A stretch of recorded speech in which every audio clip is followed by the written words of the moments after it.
Στην πίστα για να με αποθεώνουν από κάτω και μετά που θα συνεχιστεί η βραδιά να με ψάχνουν στο καμαρίνι μου, να μου φέρουν λουλούδια.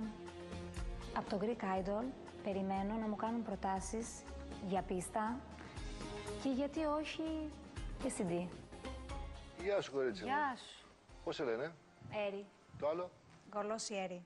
Είναι βασικά το καλλιτεχνικό. Α, είναι καλλιτεχνικό. Ναι. Από τι βγαίνει το Από το κολόσι? σχολείο έτσι με φωνάζανε. Έτσι φωνάζαν. Από τον Μπολ. Επειδή και καλά ξέρω. Και καλά. Λόγω της εμφάνισης. Α, Από το σχολείο ήταν αυτή η εμφάνιση. άρα Έβαζε γκολ. δηλαδή έβαλες και ένα γάμα μπροστά. Και έτσι με γνωρίζουν όλοι, γι' αυτό το κράτησα. Καλλιτεχνικό, γιατί είσαι τραγουδίστρια, τραγουδάς κάπου? Όχι, δεν τραγουδάω. Α, έτσι το έχεις. Έτσι το. Αλλά μου αρέσει πάρα πολύ το τραγούδι. Μπράβο, ρε Έρη. Τι θα μας πεις? Θα πω μπράβο το γιατί? τραύμα της Άννα Βύση. Έχετε προσόντα που λέει από το σχολείο. Για ρίχτω. Αν το νήμα της ζωής για τον έναν εκοπεί, θα πεθανούμε κι οι δυο.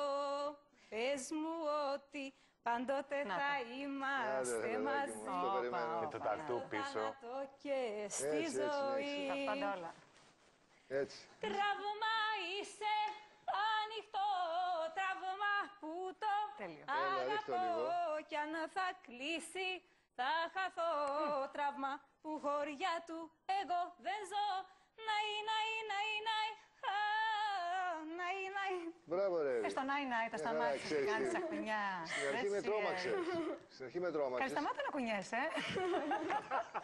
Γιατί ζηλεύεις? Στην αρχή με τρόμαξες. Εν τω μεταξύ μου λέγανε παλιά ότι μοιάζω με την Έλλη Κοκκίνα. Κατά βάση, στη στήση. Μαλλί έτσι